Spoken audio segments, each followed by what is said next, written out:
I used to live with my aunt, uncle, and older siblings in a remote area, far from other houses. Our home was surrounded by a large pasture, with nothing else around. On our property, there was an old, abandoned cabin that we owned but never used. My uncle loved to tell me stories about our land. He would talk about the people who lived there long before us. Then one night, he told me another story about the land, but it was pretty scary. The old cabin in the middle of our pasture used to belong to a farmer and his young daughter. They lived there alone, and the father worked hard to run the farm by himself. His daughter was only about 6 years old. She was a pretty girl with fair skin, long dark hair, and a happy personality. Then one day, while the farmer was using his tractor to harvest crops, a terrible accident happened. His young daughter was playing nearby, close to where he was working. He saw her too late and tried to shout for her to move away as it was dangerous. But she didn't hear him. It was a very tragic accident. As a little girl myself, I found it hard to believe that something so awful could really happen. Or maybe I just didn't want to believe it because it scared me so much. My brother Robert is a typical young guy, strong, muscular, and fearless. He never gets scared, and I had never seen him cry until this happened. One weekend, Robert decided to invite a few of his friends over for a camping trip. They planned to stay in the old abandoned cabin on our property, thinking it was time to clean it up and make use of it. They were excited about the project and spent a lot of time fixing up the cabin before their camping trip. Now my uncle had only told me the story about the farmer and his daughter. My brother and his friends didn't know anything about it. As it started to get dark, they went out to the cabin. They hung out and did whatever guys do when they're together. But what I remember most is what happened when they were getting ready to go to sleep. I'll never forget the look on Robert's face when he ran back to the house with his friends, sweating and out of breath. They were all visibly shaken. Robert had gone to bed a little later than his friends, and was lying in one of the old beds in the cabin.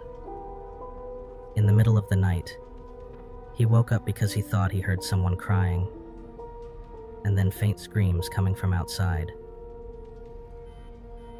The sound seemed to be coming from somewhere out in the pasture, and it really scared him. He said it felt like something was trying to get into the cabin, and he couldn't shake the feeling of being watched. He tried to ignore it and go back to sleep, thinking it might just be coyotes in the distance. But he couldn't explain the sobbing. After a few minutes of trying to fall back asleep, he got really frustrated because the crying and screaming wouldn't stop. Finally, he sat up in his bed, and what he saw next scared him so much that it stayed with him for the rest of his life. There was a little girl at the foot of his bed. He couldn't see her face clearly because her body was covered in cuts. All he could tell was that she was very young, like a child, with long dark hair. She was crying non-stop, and it was the kind of crying that makes you feel sick, because it sounded like she was in so much pain, and there was nothing anyone could do to help her. When Robert and his friends ran back to the house and woke everyone up to tell what happened in the cabin, it was hard to understand him at first.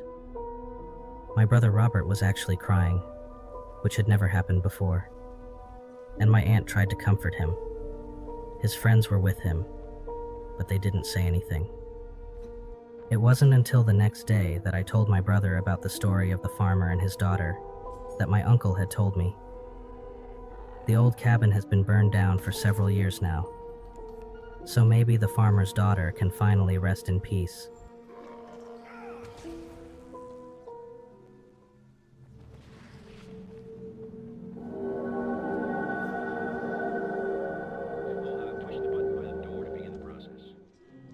So I grew up on a farm west of the Mississippi.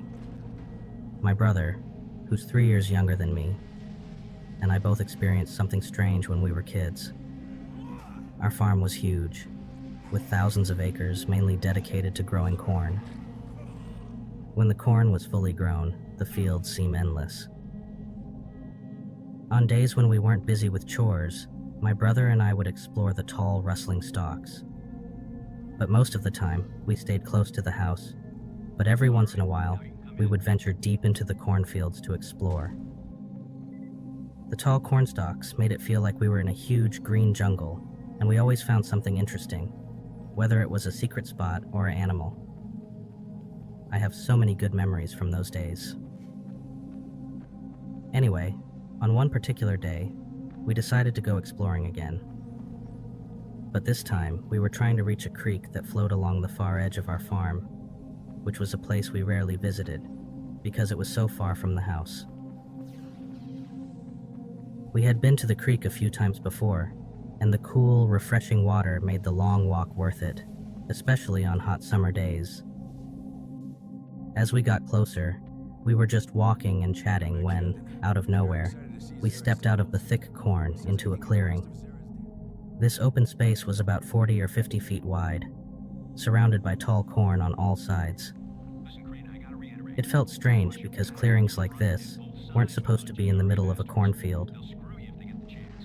It didn't make any sense to have such a perfectly clear area in the middle of the cornfield, especially since we had never seen anything like it on our farm before. When we stepped to the edge of the clearing, we saw about 10 men inside. They stopped whatever they were doing the moment they noticed us. Everything went silent, and they all just stared at us with wide eyes, looking shocked and worried, as if they were caught doing something they shouldn't have been doing. In the few seconds that my brother and I stared in shock, I noticed a few details. The men were all white, and appeared to be in their 40s or 50s. They looked like office workers, not people who would typically be on a farm. They were dressed in neat, non-farm clothes, like button-up shirts and slacks. There were several large pieces of electronic equipment set up on the cleared dirt. They were bulky, and looked like they could be folded up into big carrying cases, similar to how band equipment is packed for quick transport. The equipment was arranged in a way that made the clearing look more like a makeshift workspace than a regular part of the farm. Then one of the men reached out his hand and took a step toward us, like he was about to say something. His expression was a mix of surprise and concern. Seeing that, my brother and I didn't wait to see what would happen next. We turned and ran as fast as we could, sprinting back through the cornfields and all the way to the house. We didn't say anything to each other during the run. We were both too scared and unsure of what we had just seen. We felt a strong sense that something was very wrong and didn't want to stay and find out what. When we got back to the house, we wanted to tell our parents about what happened. But our mom was in town, and our dad was busy helping our neighbor. When Dad came home a couple of hours later, we met him at the end of the driveway. After listening to us talk excitedly and a bit hysterically about what we had seen, he decided to come back with us to check it out. Since it was already dark by then, he said we would go first thing in the morning. I think Dad figured he'd just go along with us to make us stop talking about it. The next day, we all went to the spot where my brother and I had seen the clearing. But when we got there, the clearing was still there, but it was completely empty. Dad agreed it was weird that all the corn had been cleared away, but he didn't seem to believe anything more than that. It could have been something completely harmless, but my brother and I still talk about it sometimes, and we both agree it was the weirdest and most unsettling thing we've ever experienced.